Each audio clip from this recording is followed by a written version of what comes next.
Hi there. My name is Rick Brewer, and I'm coming to you from Stockton, California.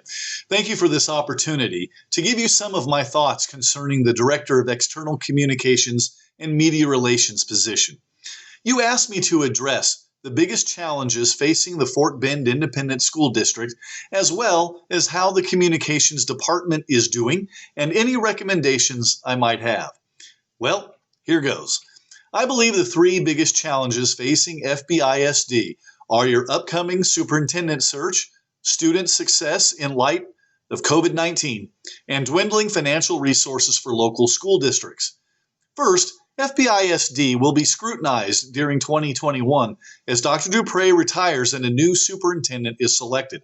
The process needs to be transparent, as much as it can be, considering it's a personnel matter, and the person ultimately chosen will need to be formally introduced throughout the district.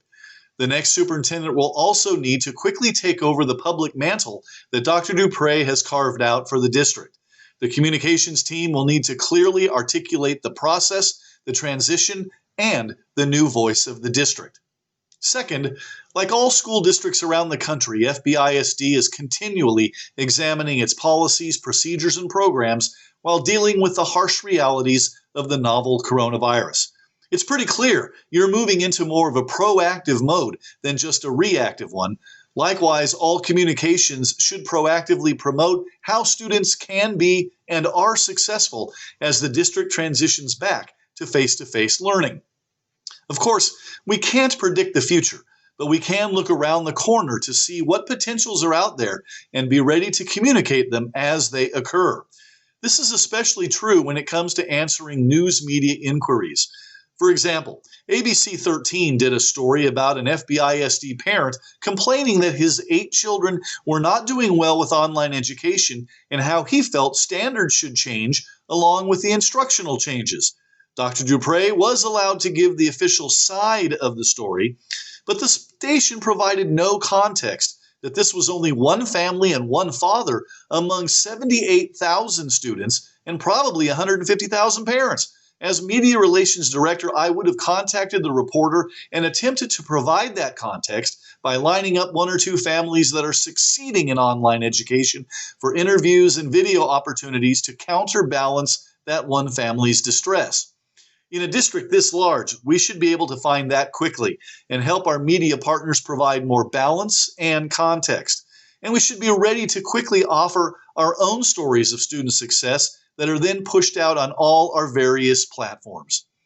Third, the Texas state funding formula for education, legislative directives on how monies are appropriated, and unfunded mandates have tied the hands of local districts such as FBISD.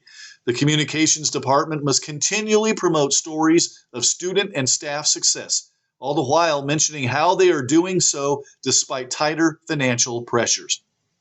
You have also asked what FBISD is doing well in terms of communications. The answer is a lot. I mean, any team that comes away with 29 state awards for communication, representing basically every type of media, is already doing great work. If ultimately I am chosen for this important position, I know I will be walking into a room of skilled communicators. Given that, I have 2 recommendations for the communications team. 1, FBISD should begin transitioning from a sender-centric communications agency into a receiver-centric communications agency. That's a fancy way of saying the district should begin developing communications around the end user of the information, whether that be students, parents, the media, or the community. Look at it from their perspective and develop tools that will get our information into their hands in ways they prefer, in options that appeal to them the most. The most communicative agencies today do not just communicate at people, they communicate with people. 2, I believe all educational organizations must consistently communicate 3 S's: students, staff, and the superintendent. Our stories, our photos, our videos must come from a perspective of student, staff, and superintendent success. Even when we're promoting a program or policy, we must figure out how to do so in terms of the people who benefit from them, namely our students and staff, and of course, the person who is putting them into place, our superintendent. If we consistently nail these 3 S's, we will be very successful in our communications. Again, I thank you for this opportunity to share with you my thoughts. Have a great day.